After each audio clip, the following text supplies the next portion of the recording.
Hey guys, this is Tyler here with Maverick Capitalist, and I'm going to talk to everyone, give a little update on how everything's been going in my life and what my plans are going into the future here. I've been now in Florida for about 2.5 years, and many folks here I told I would only maybe be here temporarily. I really didn't know what would happen when I came back here in November of 2021. I ended up staying a lot longer, and I think I may have mentioned this in other videos why I came to Florida at the time. It suited my interest in what I needed out of a country and out of a state, because sometimes now I ask myself, why did I come to Florida? What was it about this place that appealed? Because I'll be honest here, everyone, the job opportunities, especially in West Florida, are not great. But it went back to the same thing. I was seeking a sort of freedom, a sort of place where I didn't have to think about this whole COVID situation that we were being reminded of constantly in 2020 and 2021. I didn't know a lot about Florida. I never lived in the south of the US, but I learned a lot about how these kind of states operate and how they run.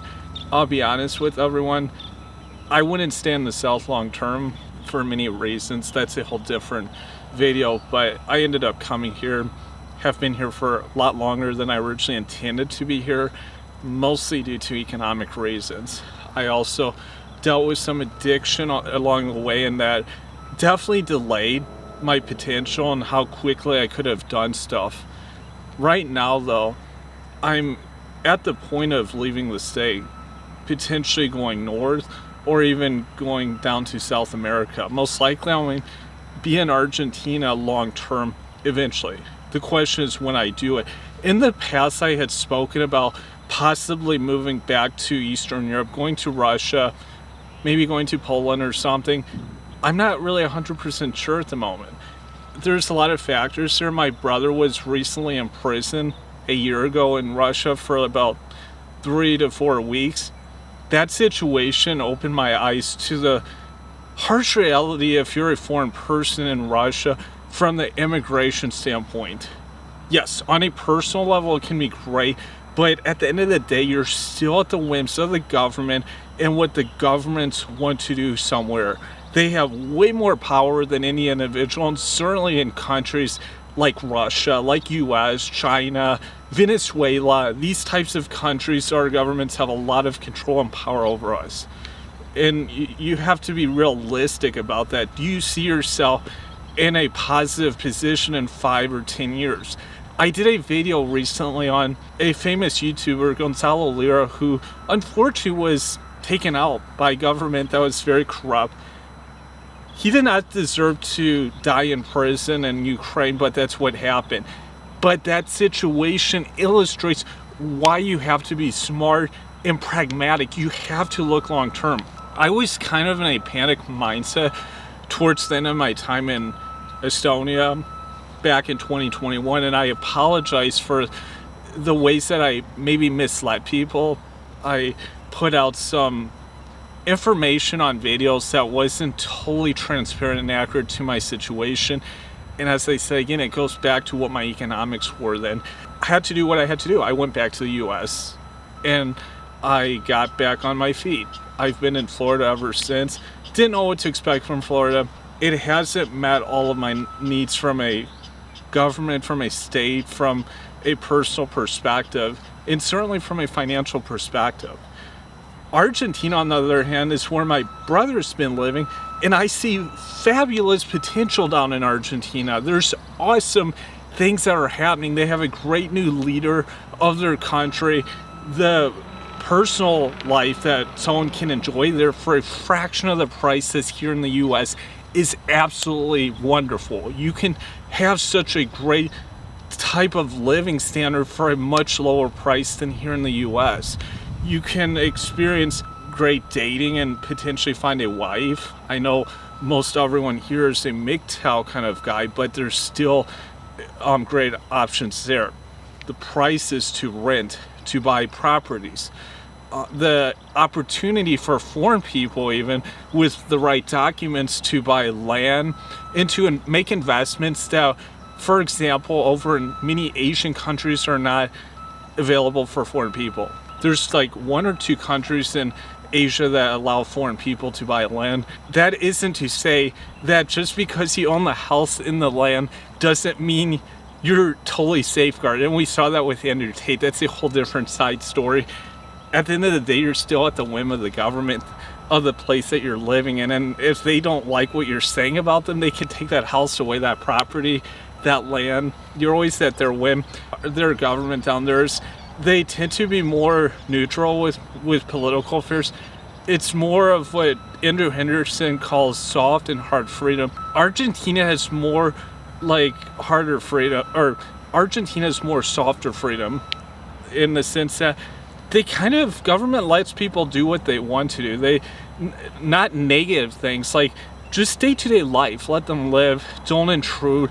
We see like tax authorities here constantly getting in people's affairs, always looking for more taxes from people. And our legal code here in the US has something like 40,000 plus pages of federal laws. It's absolutely crazy. Another fellow, Doug Casey, he's a famous author. He's been in Argentina now for I think 20 plus years. He does his own thing, has kind of said the same thing about the country as myself. It's not the kind of country that you're going to go to if you're heavily dependent on the government. You have a lot of medical issues. You may encounter problems there. If you're heavily dependent on any kind of welfare program you have stateside, it's not a place to go. Or in Europe, you have to be smart and astute on your feet down there. It's not to say that things can always go wrong, but as far as like investment opportunities, there's still a lot of potential. For example, in the wine industry, with vineyards, with brokering, with export-import industry. Their wine industry is just one example. Other natural resource industries, there's a lot of potential there that you could go and get involved with. It's not like here in the US where you just need suitcases and suitcases full of capital to get businesses running. And I think too, if you kind of know how to work with the right people, you can find something down there and really make a fortune. I think Argentina still has that potential, and also know that you're dealing with their currency, which is plus and minus. If you're in the right sector, investment could actually be much less than in your home country for the same kind of business. Argentina too as a country has incredible infrastructure potential, and as Henderson has mentioned in his videos, sometimes the best business projects or best business ideals aren't the most complicated, they may be the simplest areas. And sometimes in these more or less developing countries, the more simple areas can actually still have a lot of opportunity. Unlike maybe in developed countries like in the US, most of the major industries, the big players probably already have a huge foothold in. It could also just be from like a media perspective. You might be a YouTuber, some kind of crypto investor, any kind of face for media or investigative journalism. There's probably amazing potential. The biggest difficulty, I think, for most folks with Argentina, just like other non-English speaking countries, is the language and the importance of knowing a second language. In a country like Argentina, you're not going to make it simply speaking English. It's interesting because the further south you often go in South America, it often becomes whiter, the countries, but at the same time, the day-to-day language is very much conducted in Spanish. I think if you go more north, certainly like Mexico, Puerto Rico, the further north you go, I think it's more English. Whereas south, it's kind of the opposite. So you definitely need to learn the language, spend a lot of hours in it, because at the end of the day, in your day-to-day life, I know this from myself, and with my brother being there right now, you're going to carry on life in Spanish. It's not going to be in English. If you're in Russia, it's the same thing. You're going to have to know Russian. But like I said, huge opportunities. It's a great vibe as a country. The Argentinians don't necessarily have a super conservative mindset per se, but I think they're very open also from an international perspective. There's a lot of international acceptance. That's one of the biggest dilemmas in a lot of the Eastern European countries. There's not a lot of acceptance of foreign cultures there.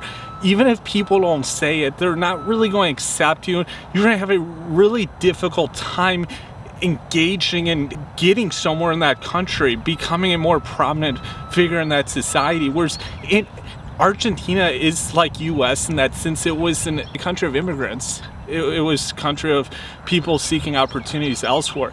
They have not discriminated. The same country that allowed Jewish people to heavily immigrate also allowed Germans after WW2 to come, who were fleeing obviously adversity and situations in their countries, and they gave them opportunities.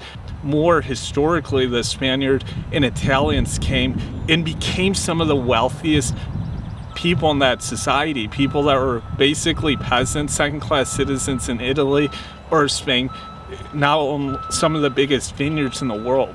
It's just incredible, and that's it. This is a country of opportunity. There's so many areas where you can find these opportunities.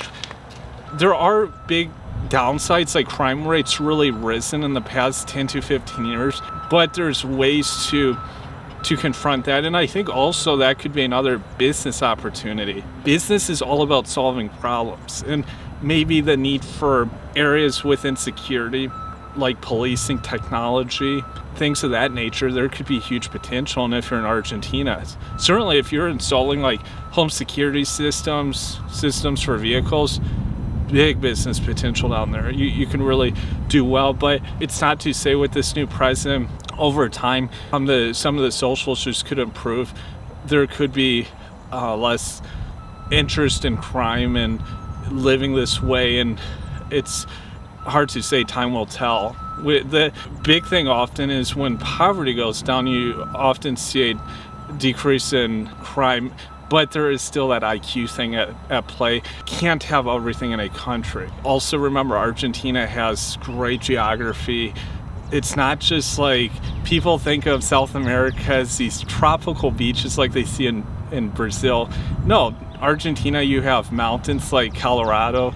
You have like way southern Patagonia is more like Canada because you're really far down in the southern hemisphere, and you have other climate systems in the north. It's a very geographically diverse country. It's kind of like Russia. You could go to Argentina and never leave that country again and experience every kind of climate and geography system.